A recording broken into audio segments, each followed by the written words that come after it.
지난 목요일 날 아마 여러분들 뉴스를 통해 들은 이야기입니다마는 우리나라에 큰 별이 졌다고 말할 수 있습니다. 아마 우리나라의 장애자로서는 앞을 보지 못하는 맹인으로서 최초의 박사가 된 분 가운데 한 강용우 박사입니다. 세상을 떠났습니다. 근데 떠나기 전에 그분의 글을 쭉 읽으면서 보니까는 참 나름대로 제가 묵상을 세 가지로 해봤어요. 첫째는 정말 뜨거운 헌신적인 사랑이 있었다. 이분은 14살 때 아버지가 돌아가셨습니다. 15살 때 학교를 늦게 다녔어요. 축구하다 공에 맞아 실명하기 시작했어요. 눈이 안 보이기 시작해서 맹학교에 갔어요. 어머니가 너무너무 아들 하나밖에 없는데 충격받아서 그 다음에 어머니가 돌아가셨어요. 고와 같이 내버려진 형제들도 다 뿔뿔이 흩어졌어요. 그런데 그 맹학교에 있는데 중학교 1학년인 학생에게 여자 대학교 1학년인 서은옥이라는 여자가 찾아왔어요. 이 사람은 숙명여자대학교 1학년에 재학 중인 학생입니다. 걸스카우트에서 자원으로 봉사하는 시간을 가지러 왔어요. 너무너무 이 학생이 불쌍하고 부모님 없고 고아로 버려졌으니까는요, 이 아이를 옆에서 돌보기 시작했어요. 그래서 6년 동안 그 누나와 동생 관계로 지냈어요. 또 3년 동안은 약혼녀로 지냈고, 그 다음에 34년 동안 부부로 살다가 세상을 떠났습니다. 이 여인이 서근옥이라는 이 여자의 헌신이 없었더라면은 아마 이런 강용우 박사라는 사람이 만들어지지 않았을 겁니다. 앞을 못 보는데도 한국말로도 어려운데 미국 가서 피츠버그 대학 가서 교육학 박사가 됐지요. 또 우리가 잘 아는 대통령 11년 동안 대통령의 장애자들을 돕는 그 정책 보좌관으로 11년 동안 있었어요. 이거는 대통령이 임명하는 450명 가운데 한 사람, 이거 대단히 높은 지위입니다. 이런 일을 감당했어요. 누가 그를 만들었습니까? 이 온전한 헌신적인 서근옥이라는 여인의 사랑이 한 사람을 기적의 사람으로 만들었습니다. 두 번째는 아름다운 기부입니다. 여러분 아마 기억할 겁니다. 그분이 미국 가서 공부하는데 뭐 돈이 어디 있습니까? 맹인인데 누가 그를 도와줘요? 근데 로타리 클럽이라는 곳에서 이 사람에게 장학금을 대주며 이 풀 스칼라십을 주고 공부를 시켰습니다. 그래서 너무너무 감사해서 자기가 최장암이라는 한 달밖에 못 산다는 이야기를 듣고 이분은 자기 돈 가운데 이 엄청난 돈, 그러니까 한 3억 넘는 돈이더라고요, 보니까요. 25만 불을 이분은 자기 아들들에게 2,500불, 그 다음에 자기 거, 나머지 돈 가지고 이걸 기부했어요. 그때 그 두 번째 아들인 크리스토퍼라는 아들이 신문 기자에게 이런 말을 했어요. 40년 전에 우리 아버지에게 이런 장학금이 없었다면은 오늘 우리 가족은 이 자리에 있을 수 없습니다.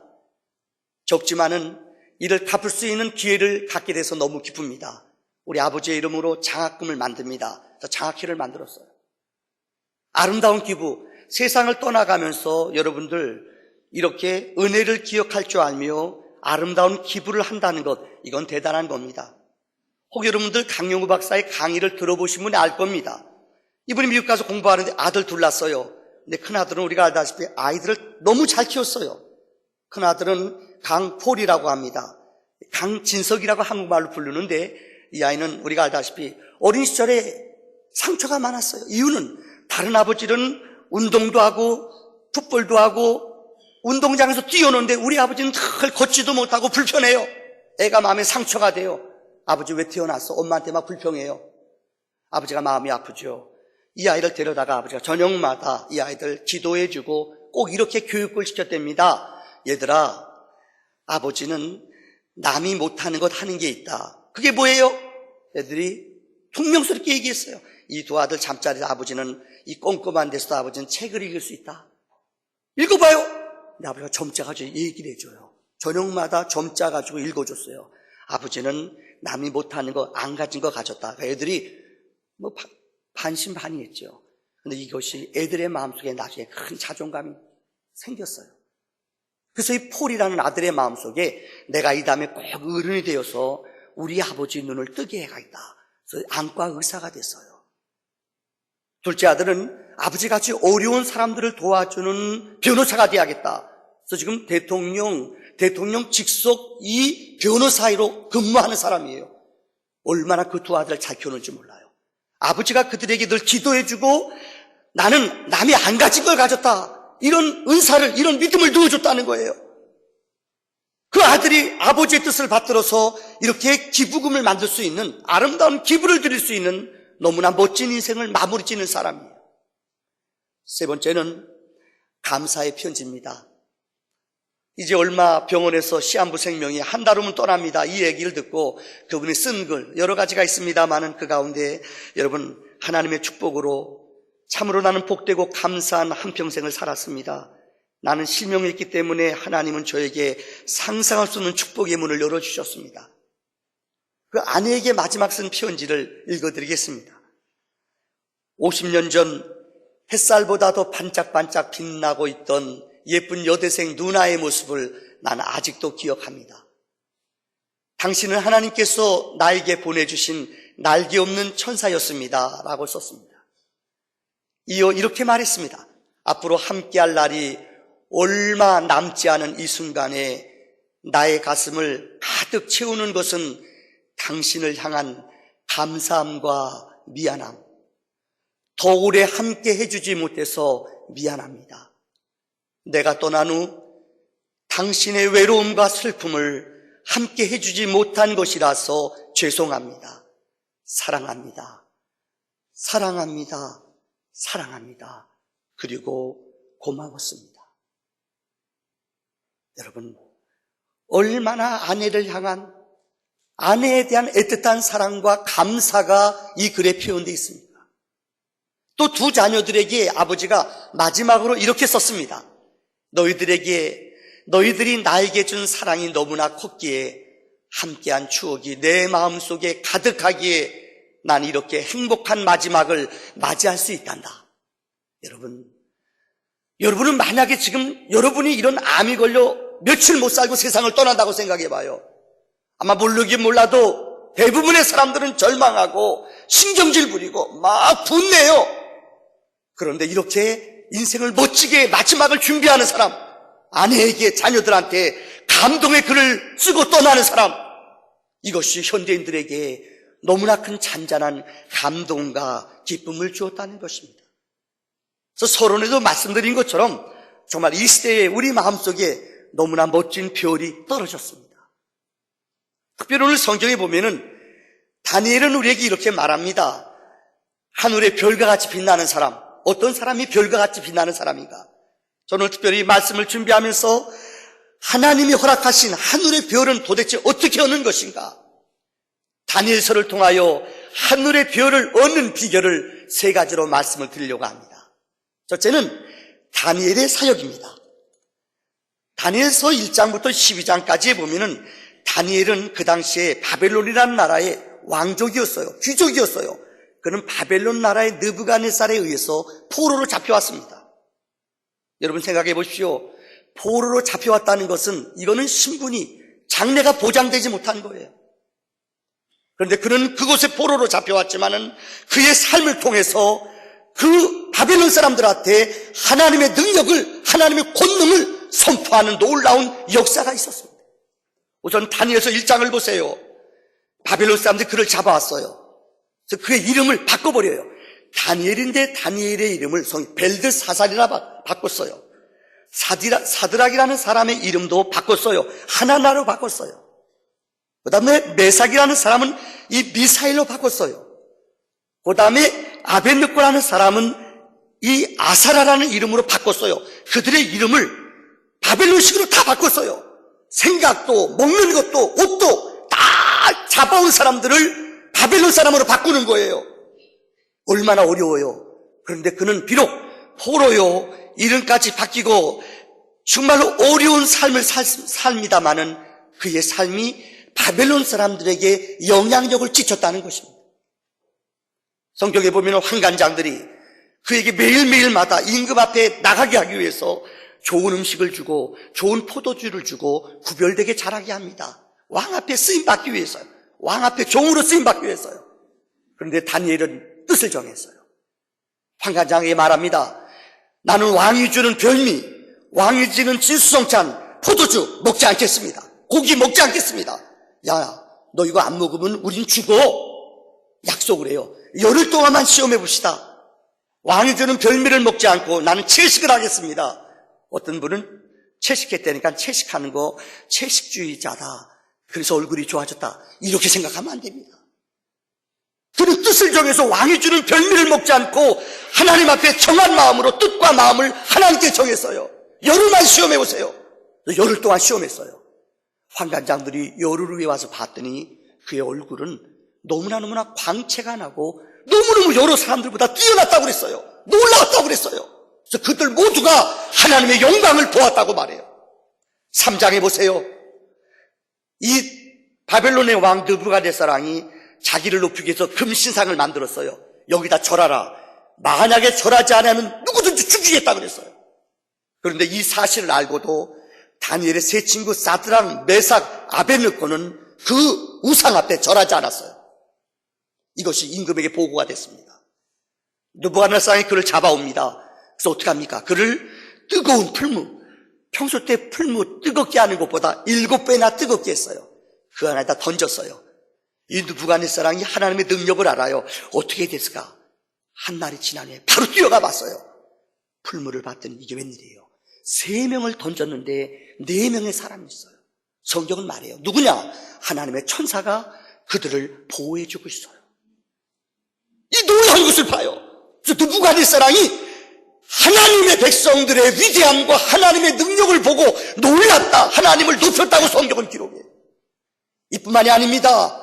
이 다니엘서 6장을 보면은 이 다니엘을 사람들이 모함을 해요. 성경은 그 당시에 총리가 3명이 있었어요. 그 중에 하나가 다니엘이었어요. 어떻게 하면 다니엘을 고소할까? 어떻게 하면 다니엘의 흠을 잡을까? 사람들이 고민합니다. 약점이 없어요. 근데 딱 하나 약점이 있어요. 이게 뭐냐? 그는 매일마다 이방 바벨론에 살지만은 매일마다 문을 열어놓고 이 예루살렘을 향하여 하루에 3번씩 기도하는 사람이에요. 그러니까 이들이 모함을 하는 거예요. 어떻게 하느냐? 임금한테 오인을 찍게. 임금님, 한 달 동안 기도하는 시간을 정해서 임금님 위에 다른 누구에게 절하거나 기도하는 사람이 있으면 죽입시다. 그래? 임금이 거기다 오인을 찍었어요. 그런데 이 오인이 찍은 것을 알고도 다니엘은 매일마다 하나님 앞에 하루에 3번씩 문을 열어놓고 예루살렘을 향하여 기도하는 사람이었어요. 이것을 고발해요. 임금이 그걸 알아요. 임금님은 다니엘의 위대한 능력과 다니엘의 하나님의 위대함을 알았어요. 그러나 오인을 찍었기 때문에 할 수 없이 그를 성경에 보면은 사자굴에다가 던졌다고 그랬어요. 임금님 걱정에 밤새 성경을 보면은 고민이 되고 염려가 돼서 한잠도 못 잤어요. 새벽이 되자 아침에 제일 먼저 뛰어갔어요. 딱 뚜껑을 열어봤더니 사자 봤더니 기가 막힌 게요. 다니엘 곁에 누가 하나가 지키고 있어요. 하나님의 사자가 사자들의 입을 딱 잡았어요.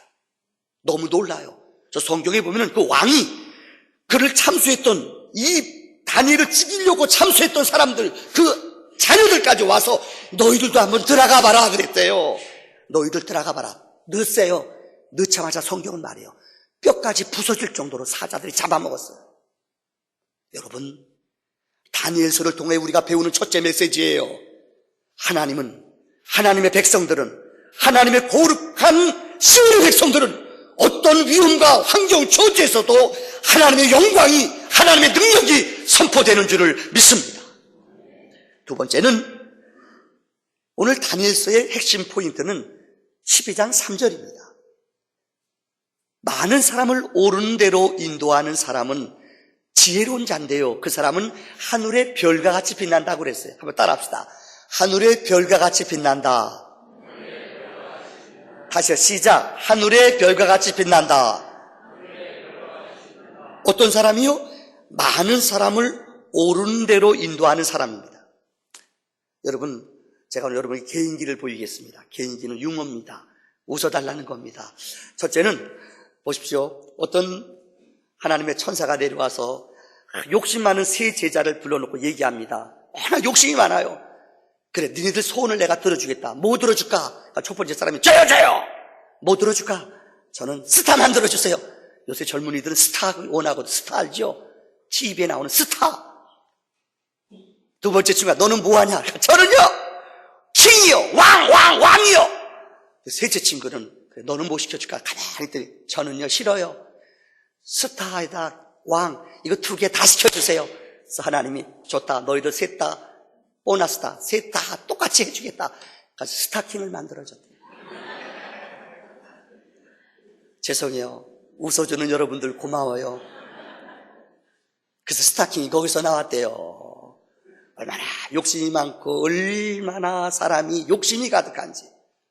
오늘 성경에 보면은 우리에게 영원한 스타킹이 뭐냐, 영원한 왕이 뭐냐, 별이 뭐냐, 많은 사람을 옳은 대로 인도하는 사람에게는 이런 은혜를 하나님이 주신다고 말씀하셨어요. 여러분, 왜 사람들이 복음을 증거하지 못합니까? 특별히 한미준이라는 곳에서, 한미준, 한국의 미래를 준비하는 모임이에요. 거기는 사람들이 통계를 내봤는데, 우리 지금 살고 있는 한국 사람들이요, 1년 동안 통계를 내봤더니 4명 가운데 1명은 1년에 한 번씩 전도하고 복음을 증거한대요. 그런데 이 75%의 사람은 한 번도 입으로 예수 믿으란 말을 안 한대요. 우리 교인으로 말하자면은 한 4분의 1, 우리 교인 가운데 4분의 1만 예수 믿어요. 예수 믿어요. 이렇게 말하고 나머지는 얘기 안 한대요. 전혀 상관없이 나만 잘 믿으면 된대요. 이거 비극입니다. 왜 사람들이 그렇게 전도하지 않는가? 왜 복음을 증거하지 않는가? 여러 가지, 4가지 이유가 나와요. 첫째는 나는 전도하는 은사가 없다고 포기한대요. 나는 전도하는 은사가 없다. 나는 안 돼. 난 다른 거 잘하는데 난 성격상 나는 전도하는 상관이 없어. 나는 안 돼. 이렇게 먼저 포기한대요, 사람들. 여러분, 물어볼게요. 밥 먹는 게 여러분들 은사입니까? 밥 먹는 게 은사예요? 밥 다 먹을 줄 알죠? 늦게 먹건 빨리 드시건 이건 은사가 아니에요. 이건 먹는 거예요. 걸어가는 거 은사예요? 누구나 다 걷잖아요, 여러분들. 전도도 마찬가지예요. 마귀는 우리에게 이건 어떤 특별한 사람만 한다, 어떤 능력 있는 사람만 한다, 우리에게 유혹이에요. 아니에요. 더 쉽게 말할게요. 고린도후서 4장 7절에 바울은 말했어요. 우리는 질그릇이에요. 우리는 오직으로 쓸모없는 그릇이에요. 그런데 우리 안에 누가 참 보아인 예수 그리스도를 우리 안에 담아요. 우리는 별 볼 일 없는 쓸모없는 질그릇이지만 우리 안에 보아, 예수 그리스도의 보아가 담겨지면은 우리의 가치는 존귀한 자가 되는 거예요. 우리가 능력 있는 게 아니에요. 복음이 능력 있는 거예요. 우리는 이 복음을 가지고 증거하기만 하면은 복음은 dynamit이라고 그래요. 폭발력이 있어요. 여러분 수류탄 아세요? 수류탄. 제가 수류탄 까서 던져본 사람이에요. 2번이에요, 2번이요. 어디다 물속에다가요. 훈련 받을 때 연습하려고 내가 딱 까가지고 어떤 친구가 도저히 겁이 나서 못 던진대요. 그래서 내가 가서 대신 던졌어요. 자, 용기 있어요. 수류탄 아세요? 와, 겁이 나서요. 난 까자 한 2초 있다 이제 나는 까자마자 던졌어요. 겁이 나. 왜? 떨어질까봐요. 겁이 좀 많거든요. 와, 겁나대요. 들을 때부터 떨려요. 알아요? 딱 빼는데 난 지금 그냥 바짝 조금 기다려야 돼. 1초, 2초 하다 딱 던지려는데 빼자마자 던졌어요. 와, 겁이 납니다. 왜요? 잘못하면 터질까봐. 내 거는 터질 것 같아요. 난 믿음이 없어요. 얼마나 폭탄이 센 줄 알아요? 물속에 터지면요, 팡 터져요. 복음은 폭탄이에요. 내가 능력 있는 게 아니에요. 내가 권세가 있는 게 아니에요. 복음 자체가 능력이 있어요. 그래서 복음을 증거하면 복음이 역사하는 것이지 내가 하는 게 아니에요. 많은 사람들은 내가 복음인 줄 알아요. 우리는 이 복음을, 수요탄을 말씀대로 던지기만 하면은 역사하는 것은 하나님이에요. 하나님이 일하세요. 하나님이 권세와 능력으로 그 사람의 영혼을 움직이세요. 우리는 때를 얻든지 못 얻든지 던지기만 하면 돼요. 어느 영혼을 하나님이 부르시는지, 어느 영혼을 숨겨나는지 우리는 몰라요. 여러분, 히틀러는 2차 대전을 일으킨, 전쟁을 일으킨 사람입니다. 근데 독일에서 모든 교회들도 히틀러를 찬양하고 박수를 다 보냈어요. 모든 교회들도요. 근데 그 가운데 고백교회라는 교회가 있습니다. 기도하는 양심이 있는 목회자들, 이건 아니다. 게르만 민족의 우월성을 내세우며 세계를 게르만 민족이 통일한다는 거예요. 이건 절대 하나님의 뜻이 아니에요. 그 고백교회 대표인 사람이 마틴 리물러라는 목사님이 있었습니다. 이분은 히틀러를 향하여 찾아가서 말했어요. 영적인 거성이에요. 이거는 하나님의 뜻이 아닙니다. 우리나라가 세계를 통일한다는 것, 이건 하나님의 뜻이 아닙니다. 회개하시오. 히틀러한테 그랬대요. 잘못된 것입니다. 우리말로 말하면 인격적으로 도덕적으로 싸운 거예요. 그래서 이는 감옥수에 가서 8년 동안 살았어요. 히틀러가 죽었잖아요. 자살해 죽었어요. 그리고 나라가 해방됐어요. 이제 내일이면은 이제는 그가 감옥에서 히틀러가 죽고 전쟁에 패했어요. 전쟁이 끝나고 그는 이제 나갈 거예요. 근데 그날 저녁에 하나님이 그에게 니물로 목사에게 똑같은 환상을 7번을 보여주셨대요. 유명한 이야기입니다. 내일이면은 이제 감옥수에서 나가요. 이제는 패전국이에요. 자기는 여러 사람들 존경받아요. 여러 사람들 앞에 세계에서 위대한 지도자로 쓰임받아요. 근데 그날 저녁에 하나님이 똑같은 환상을 7번 보여주는데 패전국이 돼서 독일 사람들이 심판을 받아요. 심판대 앞에서. 근데 많은 사람들이 심판을 받는데 뒤에 있는 한 사람이 심판대 앞에 오면 여러분 아세요? 재판받으러 가본 분 아세요? 떨려요. 벌벌벌 떨고 있는데 한 사람이 맨 뒤에서 막 소리를 지르더래요. 막 괴성을 지르더래요. 조용히 해, 조용히 해! 근데 막 소리 지르더래요. 뭐라고 소리 지르나 들어봤더니 이런 소리를 하더래요. 목사님들이, 장로님들이 나한테 예수 믿어! 지옥 있어! 이런 말 해준 사람이 있으면 나와봐요! 막 뒤에서 막 조용히 해, 막 조용히 해. 가만히 얼굴을 뒤돌아서 봤더니 히틀러더래요. 히틀러가 막 괴성을 지르면서 여러분 가운데 누가 어느 한 사람이 나한테 너 못된 짓 하지? 이렇게 나한테 책망만 했지? 너 천국 있어? 예수 믿어라는 사람 한 사람도 있었냐는 거예요. 너무나 수치스럽더래요. 부끄럽더래요. 깜짝 7번 똑같은 환상을 히틀러가 부르짖는 것을 꿈을 꿨어요. 이 목사님이요. 그 다음부터 나는 인권적으로 요즘 말로 말하면 독재자에 항거하는 사람으로 살아왔지 저의 영혼을 위해서 내가 진짜 기도하거나 히틀러의 영혼을 위해서 하나님 앞에 눈물 흘려본 적이 없다는 거예요. 그 이후로 니블러 목사님은 독일을 재건할 때 여러분 우리나라가 신사참배 끝나고 나서 역사를 보세요. 신사참배 안 한 사람들이 한 사람들 교회에 왔어요. 야 너희들 신사참배했지 배신자들 저리 가! 너희랑 예배 드릴 수 없어. 그랬어요. 그래서 한국 교회가 갈라졌어요. 바꿔놓고 생각해봐요. 그때 감옥 갔다 온 사람들이 얼마나 큰 소리치기 좋아요. 나는 히틀러한테 저항했어. 너희들은 굴복해서 이 나쁜 놈들. 이건 나눠줘요. 근데 하나님이 이 니물로 목사님이 독일 교회가 하나 되는 기적이 뭔 줄 알아요? 이분이 겸손했어요. 하나님 그 꿈을 꾸게 하셨어요. 나는 어느 것도 자랑할 게 없다. 나는 복음을 증거하지 못한 벙어리 목사다. 나는 벙어리 신자다. 독일 재건할 때 이분이 겸손한 마음으로 하나님 앞에 나아갔다는 거예요. 두 번째, 왜 사람들이 복음을 증거하지 못하는가? 한번 따라합시다. 바빠서 못한다. 다시 한번 시작. 여러분 혹시 기억나세요? 이 글을 누구한테 부탁할 때 시간 많고 한가한 사람한테 글을 줘봐요. 날짜를 잘 못 맞춰요. 가만히 일 시킬 때 보세요. 부지런한 사람, 바쁜 사람들 있죠? 이 사람한테 글을 주면 빨리 쓸까? 아니에요.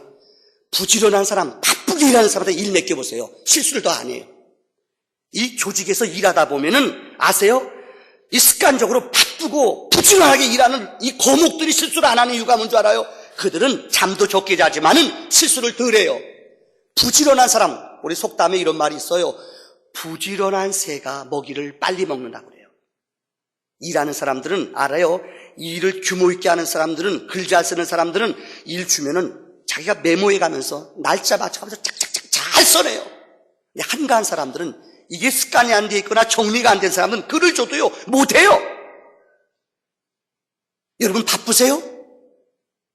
복음 전하라면은 난 바빠서요. 나는 바빠서요. 난 못해요. 이런 분들이 의외로 많아요. 여러분 현대인들의 무서운 죄악 3가지, 영어로 3Y라고 그럽니다. 참 일리는 얘기 같아요. 사회학자들이 이런 말을 했어요. 3Y.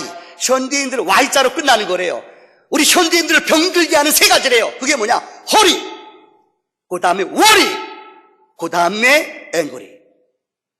서두르고 걱정하고 화내는 것. 여러분 진짜 여러분이 바쁜데 무엇 때문에 바쁘고 분주합니까? 정말 여러분들 인생을 살아가면서 정말 중요한 것을 놓쳐버리면 바쁘진 않습니까? 입에서 마귀가 쓰는 전략 가운데 현대인들에게요, 우리에게 못 작동을 시킨대요. 어떤 모드를요, 바쁜 모드를 딱 작동시킨대요. 그래서 삶의 우선권을 잊어버려요. 어느 것이 우선인지, 어느 것이 두 번째, 이 프라이머리를 바꿔버려요. 그래서 분주해가지고요, 일리 쫓아다니다 허둥지둥 하다가 진짜 중요한 것들을 다 잃어버려요, 사람들이. 이 마귀가 쓰는 모드래요. 서두르게 하고요, 바쁘게 해요. 그래서 진정으로 중요한 것들을 놓쳐버리는 거예요. 여러분, 바쁘면은 바쁘지 않게 해드릴까요? 여러분 진짜 바쁘세요? 바쁘면 바쁘지 않게 해드릴까요? 그럼 우리 인생은 빈 것이 되는 거예요. 지미 카터는 대통령 재임 때는 별로 인기가 없었어요. 그래서 미국의 역대 대통령은 여러분 재선을 대부분 했어요. 근데 이분은 재선을 못했어요. 여러 가지 이유가 있겠습니다. 인기 없는 대통령이 떨어졌어요. 근데 그분은 지금 은퇴한 후에 미국 역사 어느 대통령보다 존경받는 미국 백성들의 마음속에 별과 같이 빛나는 인생을 살아요.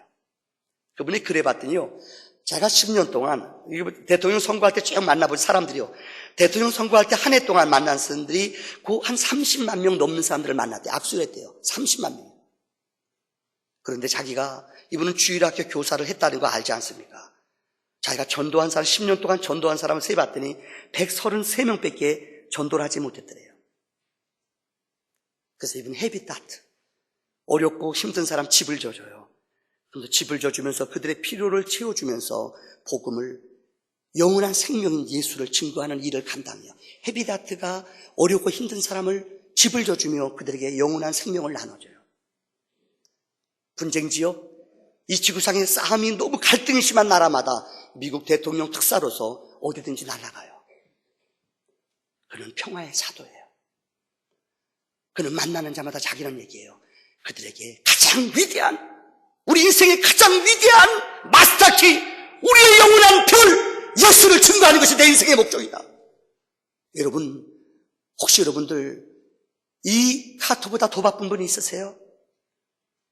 정말 바쁘기 때문에 우리가 복음 전도하지 않아요? 그럼 여러분 바쁘지 않게 좀 발목 좀 부러지고 좀 여러분들 좀 몸이 아파서 꼼짝 못하게 만들어줄까요? 그래야지 바쁘지 않아요? 아니에요. 우리의 삶 속에 복음의 삶의 우선권이 되어지기를 주의 이름으로 축원합니다. 세 번째는 다음번에 기회가 있겠지. 한번 따라합시다. 시작. 저는 빌리그리안 목사님 설교 가운데 이 말을 못 잊어요. 1962년도에 미국에서 이분이 LA에서 설교하러 갔어요. 헐리우드 지역에 갔어요. 수많은 사람을 먹고 설교했어요. 그러다 도착해서 기도하는데 이분이 보통 가면은 한 100만 명 정도 중보 기도자들이 빌리그리안 목사님을 위해 기도해요. 근데 이날은 LA에 도착해서 숙소에 머무는데 그날 저녁에 기도하는데 하나님이 계속 말씀하시더래요. 마리느 몰로라는 사람이 그 동네에 살았어요. 마리니 몰로 아시죠, 여러분? 제가 치마 이렇게 하는 건데 그걸 못 찾았어요. 마리니 몰로 알잖아요, 여러분들. 이 여자가요, 하나님이 기도하는데 빌리그리안 목사님 머릿속에 잠깐 보여주더래요. 너 찾아가라, 복음 외치라. 그래서 이분이 너무너무 영적으로 하나님 계속 보여주더래요. 그래서 전화를 걸었대요. 나 빌리그리안 목사인데 마리니 몰로 꼭 좀 만나야 된다고. 근데 이분은 그 매니저들이 있잖아, 아래요. 안 됩니다, 바쁩니다, 못 만납니다. 안 된다는 거예요. 또 전화했대요. 급합니다, 꼭 만나야 됩니다. 매니저가 안 된다 그랬대요. 그래서 하는 말이 2주 후에는 된다는 거예요. 2주의 시간 스케줄 잡을 때 그때 오라는 거예요. 하나님이 계속 3번 똑같은 환상을 보여줬대요. 또 전화했대요. 진짜 만나야 됩니다. 안 된다는 거예요. 그런데 여러분, 그날 저녁에 마리니 몰라가 약 먹고 자살해 죽었대요. 이분이 설교할 때 많이 이용하는 거예요. 기회는 머무르지 않아요. 기회는 2번 있는 게 아니에요. 여러분, 기회가 영원히 있는 줄 알아요? 아니요. 오늘 우리 생명을 하나님이 걷어가시면은 여러분 어느 누구도 장담할 수 없대요. 여러분들, 기회가 2번 있는 게 아니에요. 여러분들, 하나님께서 주신 기회가 다음번에 절대 자랑할 수 없어요. 네 번째는 내 삶이 바르지 못해서 아유, 난 전도 못해. 아유, 내가 살지를 못하는데. 내가 이렇게 살지 못하는데 내가 어떻게 전해? 성경에 기억하십니까? 사도행전에 보면 여러분 요한복음에도 나오죠. 사도행전에 나오는 이 사마리아 여자라는 사마리아 여인이 나와요. 이 여자가 우물가에 물 들어왔어요. 근데 예수님이 그곳에 지나갔어요. 그래서 여인한테 말해요. 원래 사마리아 사람은 이스라엘 백성들이 상종하지 않는 사람이거든요. 주님이 그 곁에 가 여인에게 여인아 나에게 물을 다오. 아니 당신도 유대인인 사람이 나 사마리아 사람한테 물을 달라고 그래요.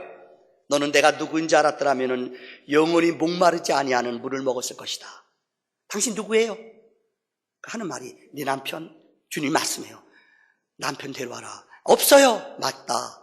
너는 남편을 5이나 갈았다. 지금 살고 있는 남편도 내 남편이야. 이 여자가 자기 과거를 너무 맞히니까 놀라는 거예요. 주님의 말씀을 듣고 이 여인이 놀라요. 변화받아요. 아십니까? 그리고 마을로 뛰어내려갔어요. 사람들한테요. 우리가 기다리는 메시아, 내 과거를 알고 나에게 복음을 설명해 준 그분이 바로 여기 왔다. 와서 보라 말이에요. 여러분, 내 삶이 바르지 못해요. 그가 얼마나 창녀같이 살고 얼마나 못된 삶을 살았어요. 그가 주님을 만난 후에 그는 그 과거를 자기 못된 삶, 자기의 과거, 여러분 흐트러진 어둠의 삶, 그거 중요하지 않아요. 지금 내 자신, 지금 내 모습이 중요한 거예요.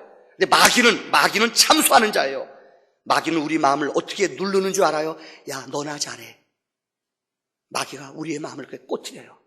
야, 네 과거 아는데 네가 이런 죄가 있는데 야, 네가 전도하는 말 할 수 있어? 우리의 이 약한 부분들, 우리의 아클레스, 우리의 그 상처난 부분들을 자꾸만 건드려요. 너같이 연약한 자가 또 넘어지려고. 너 지난주 무슨 짓 한 거 내가 아는데 네가 어떻게 전도해? 마귀는 우리를 약하게 만들고 참수해서 우리를 무능하게 만들고 우리를 나약하게 만들어요. 속으면 안 돼요. 비록 나는 실수덩어리예요. 지난주 여러분 아마 싸우고 지금 열받고 앉아있는 사람이 있을 거예요. 그러나 그럼에도 불구하고 하나님은 나를 이 자리에 부르셨고 예배자로 부르셨고 하나님의 거룩한 도구로 삼으세요.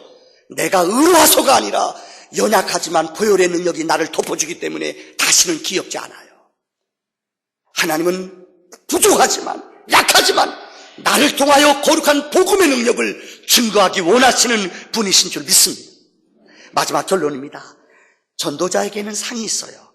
그게 무엇인가 하면은 성경을 보는 어떤 학자는 이렇게 말해요. 예수님이 땅에 오셔서 남긴 유언이 뭐냐? 2가지래요. 하나는 사랑하라. 하나는 전도하라. 이게 마태복음 28장 마지막 유언이에요. 너희는 모든 족속을 제자로 삼아라. 아버지와 아들과 성령의 이름으로 세례를 줘라. 그리고 내가 너에게 분부한 모든 것을 가르쳐 지키게 하라. 이거 주님이 우리에게 준 마지막 유언이에요. 모든 사람에게 복음을 증거하라. 사람을 가장 사랑하는 게 뭔지 알아요? 먹는 것 주는 것. 용서하십시오. 교회는 구제기관은 아닙니다. 구제하지 말라는 게 아니에요. 이거보다 더 값진 게 뭔지 알아요?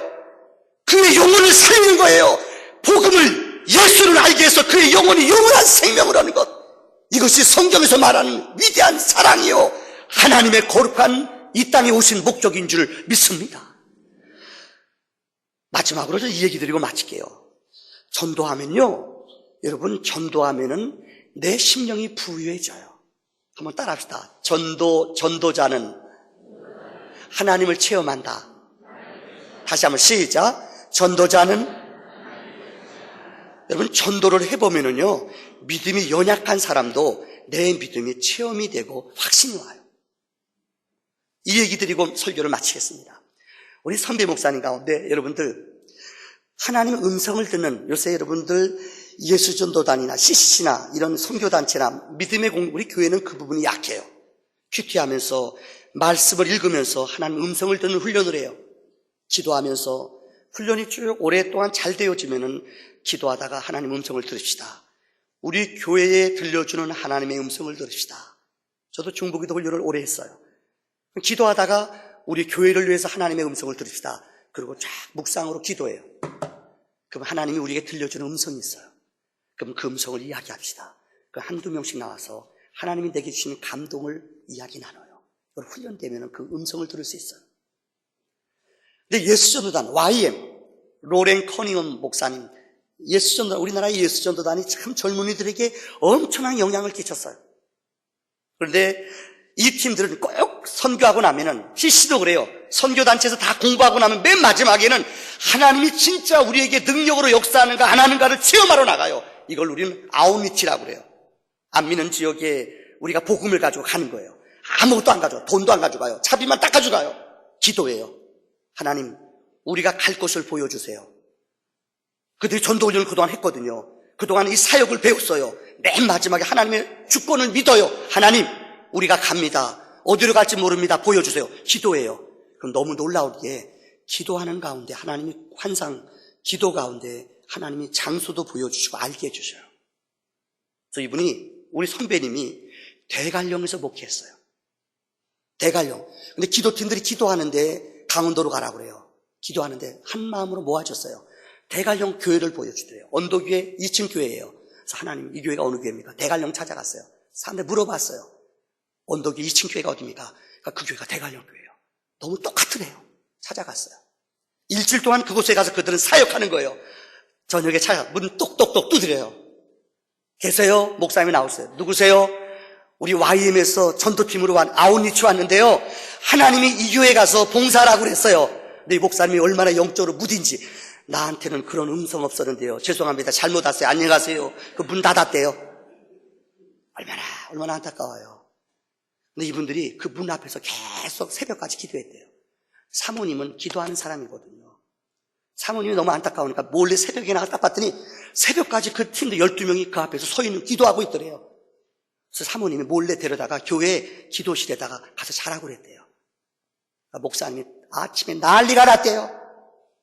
성령은 일치하는 영인데 왜 나한테는 역사하지 않냐고! 목사님이요. 참 안타깝죠? 그런데 하나님이 이 목사님 마음속에 그래도 그저 문전박대 소자 하나 대접하는데 와서 그냥 머물라고 일주일 동안 머물겠대요. 근데 이 사람들이 와서 목사님 눈치 봐가면서 교회 청소도 하고요. 나가서 애들 노방전도도 하고요. 그래서 목사님 수요일날 저녁 1시간만 우리들에게 빌려주시면 안 돼요. 수요일날 우리가 간증도 하고요. 율동도 하고요. 연극도 할게요. 그러니까 목사님이 그래 한번 하라고 줬대요. 수요일날 저녁에 이 전도팀들이 와서요. 저녁에 사람들을 초대해놓고 마을 사람들 안 믿는 사람 초대해놓고요. 먹는 것도 만들어주고 준비해가지고 잔치를 베푸는 거예요. 수요일날 예배하는데 너무 놀라운 게 이 청년들이 연극을 하고 막 그러고 있잖아요. 뭐 돈으로도 못 가요. 아싸 이렇게 하는데요. 사람들이 막 재밌는데 맨 마지막에 연극을 하는데 너무 놀라운 게 연극을 하는데 어린아이들로부터 어른까지요. 이분들이 십자가에 못 박여 죽는 것을 재현을 하는데 이 아이들이 그 교회 어른들이 교인들이 울더래요. 흐르기더래요. 목사님이 자기는 여기서 목회를 한 7년 했는데 한 번도 자기는 울어본 적도 없고 울 일도 없고요. 어느 누구도 울린 적이 없대요. 그렇게 착하고 선한 종이라고 생각했대요. 자기는 7년 동안 목회하면서 한 번도 울어본 적도 없고 울린 적도 없대요. 근데 연극을 보면서 신자들이요. 이쪽 저쪽에서 애들이요. 흐느끼면서 우는데 자기가 진짜 충격을 받았대요. 왜 우냐? 싸워서 남편한테 얻어맞고 열받았나 보지. 근데 애들은 남편도 없잖아요. 왜 저 사람이 우는가 이해를 진짜 못했대요. 왜 저렇게 우는가 이해가 안 됐대요. 그런데 여러분 이 목사님에게 하나님이 이 한 목사님의 영혼을 위해서 예비된 사람들이었다는 거예요. 목사님이 그 다음날부터 진짜 충격을 받았어요. 목사님이 떠나기 전날 그 대원들한테 12명한테 하나님이 내려놓게 하더래요. 나를 위해 기도해 주세요. 이 목사님이 이 젊은이들이 이 목사님에게 어깨에 손을 얹고 기도해 줬대요. 이분이 방언이 터졌어요. 목사님 아들인데요. 자기는 육적으로만 살았지 영적인 하나님의 파도 타는 성령의 은혜 안에 잡힌 사역을 하지 못했어요. 그때 은사의 문이, 다시 말하면 심령의 문이, 잠자는 영혼의 문이 열렸어요. 그리고 이분이 그 다음부터 말씀 앞에, 하나님의 은혜 앞에 훈련받기 시작했어요. 그분이 지금 어딥니까? 남대전 성결교회라는 유명한 교회 송대웅 목사님이에요.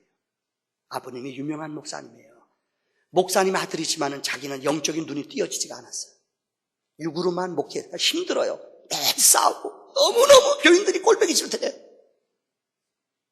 저는 말고요.